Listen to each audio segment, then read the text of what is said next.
Chapter 5. A most important essential in development of concentration is to learn to control the actions of the mind. All the leading actions both objective and subjective. And although this may seem to be a difficult undertaking, it is really quite simple. For in fact we exercise this power almost hourly to some degree. We all have experienced moments when the forces of the mind seem to be under perfect control, when it seemed to be as if we could move these forces in any mode or manner desired, just as we move our hands or feet. And when we analyze our states of mind during such moment, we find that we are in a deeper, closer touch with the finer forces of mind and personality. That is a secret. To acquire the art of entering into this closer touch, therefore, must be our purpose, and to begin, it is the deeper feeling that prepares the way for that desired state of mind. Whenever we proceed to concentrate, we should try to deepen the feeling of all thought and of all mental action.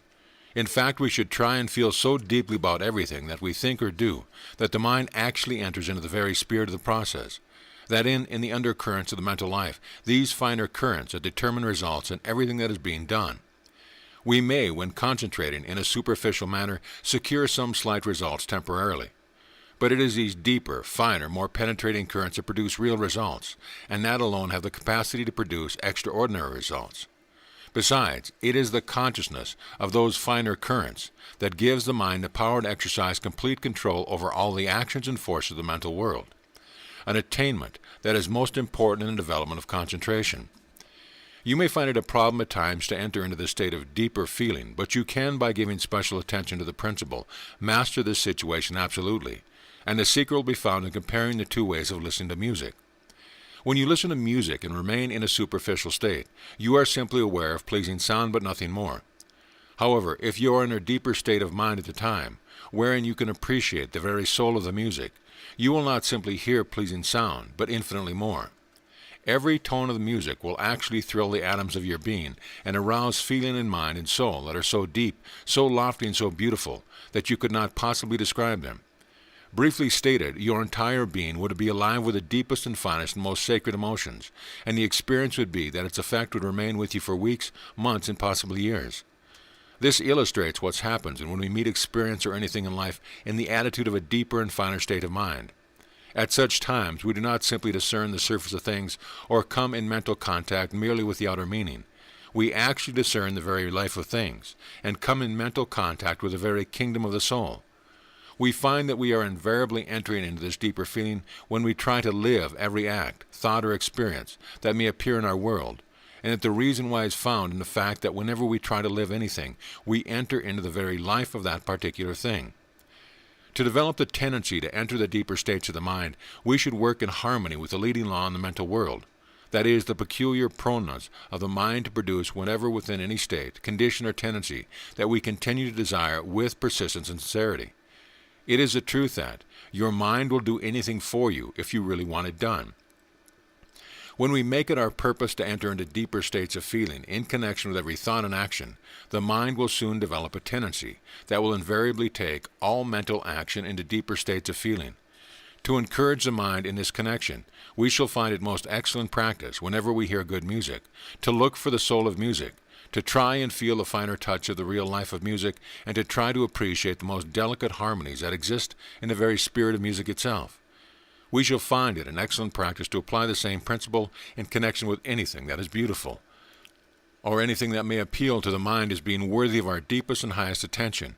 And in fact, whatever we may be thinking about, we should try and enter into the very soul of the thought or the theme. In this manner, we will develop a natural desire to seek for the real, to enter into the depth of life, thought, and feeling, and gradually consciousness will deepen all its activities until we find we can feel more deeply in every thought or experience, and we shall also find that the conscious domain has been increased remarkably. We shall find it profitable to apply the same principle to every aspect of physical sensation and to every experience of the sense life. If we make it our aim not to be satisfied with the grosser side of physical sensation, but try to discern and feel the finer elements that are invariably expressed through all forms of sensation, we shall not only find every sensation more delightful than before, but also that it has been lifted to a higher plane, that grossness and crudeness have disappeared, and that the physical body as a whole has become more refined in every form and manner. These exercises and experience will tend directly to prepare the way for the development of those states of mind that we must possess in order to enter into this closer and finer touch with the higher and finer force of the mind, a most important essential in the art of controlling all the actions of the mind. For we know that when we have gained perfect control over all the actions of the mind, then we shall be able to concentrate all the energy we possess upon any object or subject we may have in view. The purpose must be to live beneath the surface, to make the great within our chief realm of life and concern. We may act upon and with the external aspects of life, but we must make the deeper fields of thought our real place of business. For surely, if we would master the deeper forces of life, we must live and think where those forces arise and develop. This, therefore, is a matter of imperative importance. Chapter 6. An indispensable element is that of a good, strong will, and the use of the will in connection with concentration may be illustrated variously. But we will first examine the effect of willpower, correctly applied in the process of thought creation. To illustrate, we will suppose that you have several facts concerning a proposed invention, but you have not as yet succeeded in bringing these facts together in a combination required for the perfecting of that invention. If you understand the use of the will, you will apply willpower upon the group of facts, knowing that you thereby increase mental activity in that particular part of the mind. And wherever mental activity is increased, there the creative power is intensified and expressed to a higher and more perfect degree. The fact is this, that whenever an idea may seem indistinct, although you know you have all the elements required, the reason is that the mind is not sufficiently active in connection with the creative process that is working to perfect that idea. The use of the will, however, will not only increase activity through this creative process, but will also make concentration more perfect, because the power of will, when applied in connection with concentration, increases invariably both the power and the capacity of the force of concentration.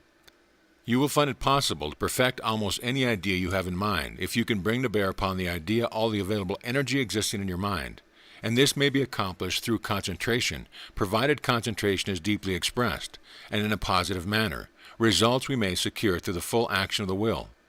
For when we fully apply the will, we increase power and activity, we intensify the process involved, and there is nothing that tends more directly to increase the power of concentration than the act of increasing the rapidity of action, wherefore concentration may be taking place.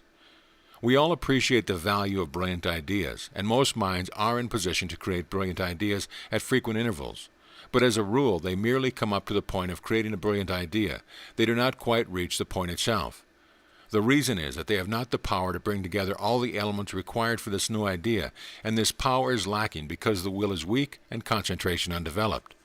The same is true regarding the perfecting of plans or methods.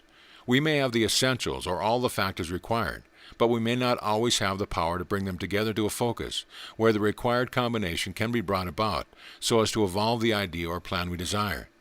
The use of the will, however, in this connection will produce remarkable results. The will always intensifies any mental processes, and thereby tends to bring to a climax any creative process that may be going on in the mind.